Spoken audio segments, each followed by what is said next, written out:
In today's video, we're going to discuss about DeepMind's new AI cybersecurity tool, YouTube Made by YouTube 2025, and what new feature should we expect. The TikTok saga in the US is finally finished, and now we're going to get some Snap-inspired features.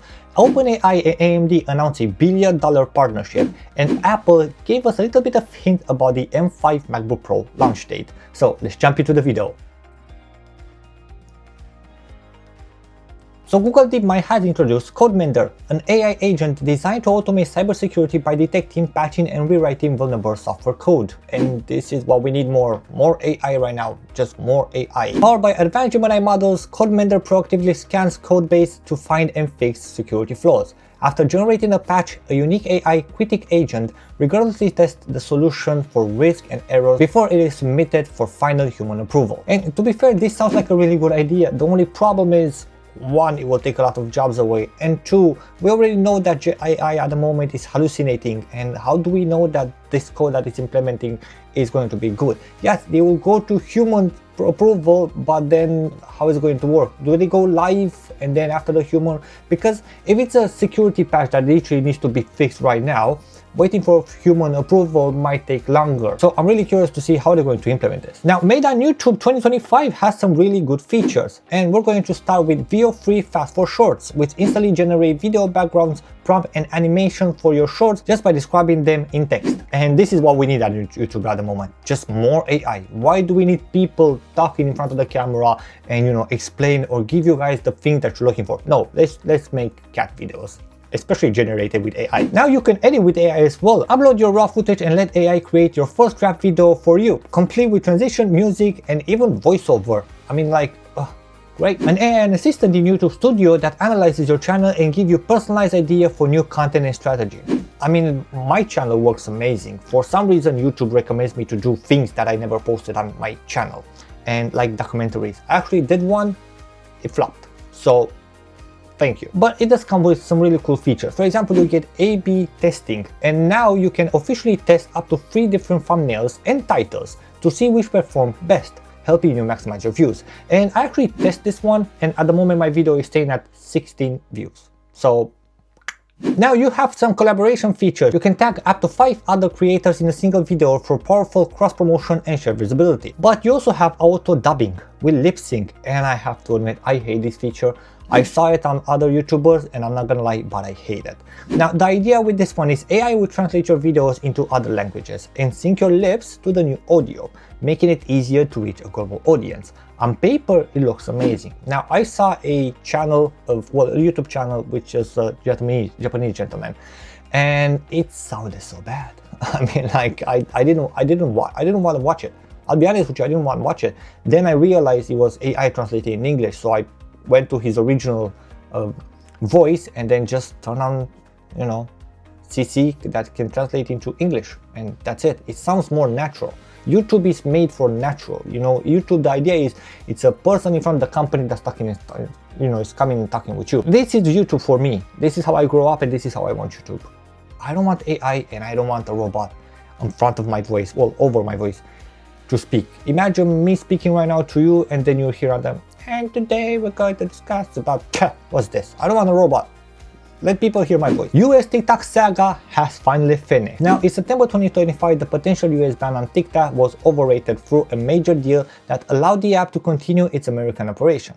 The agreement restructured TikTok's US business under a consortium with approximately 80% American ownership and a majority American board.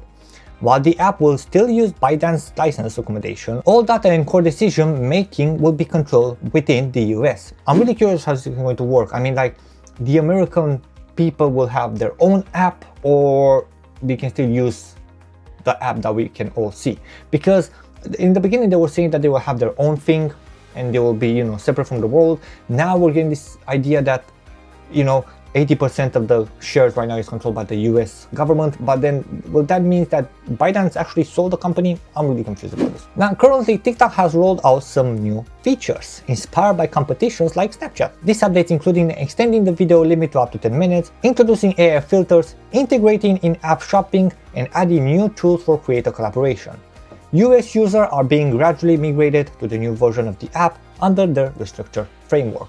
And this is what I was saying. New version of the app, will that mean they will be separate from us? I'm really curious to see what's going on here. Now, OpenAI and AMD announced the billion-dollar partnership. OpenAI will deploy up to 6 gigawatts of AMD Instinct GPUs over a multi-year agreement, being with an initial 1 gigawatt deployment of MI450 series GPUs in the second half of 2026. The agreement is estimated to deliver tens of billions of dollars in revenue for AMD and is expected to be highly accretive in its earnings. As part of the deal, OpenAI has received a warrant to acquire up to 160 million shares of AMD stock, about 10% of ownership, subject to the performance milestone like the deployment and AMD share price.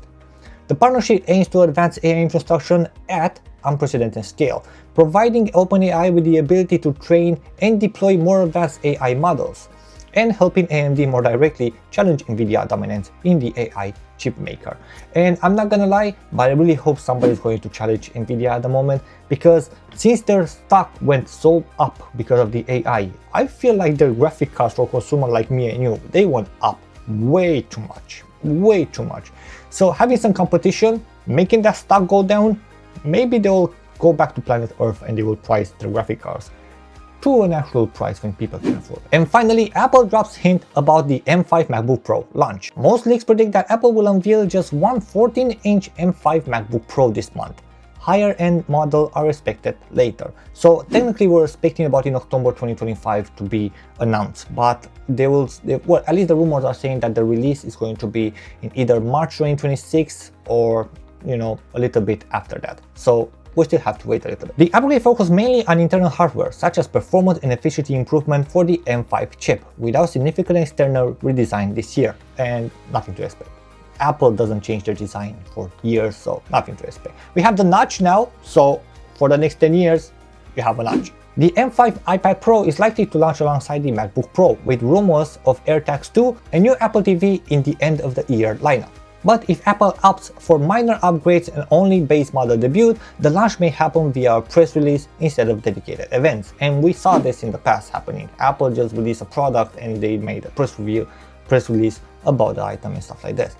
But yeah, I'm really excited to see what's going to happen. I'm excited about two things: the OpenAI and AMD, deal. Hopefully, it will bring prices down a little bit from graphic cards, and the M5. I'm really curious to see how it goes, because at the moment I'm using an M4 Mac Mini.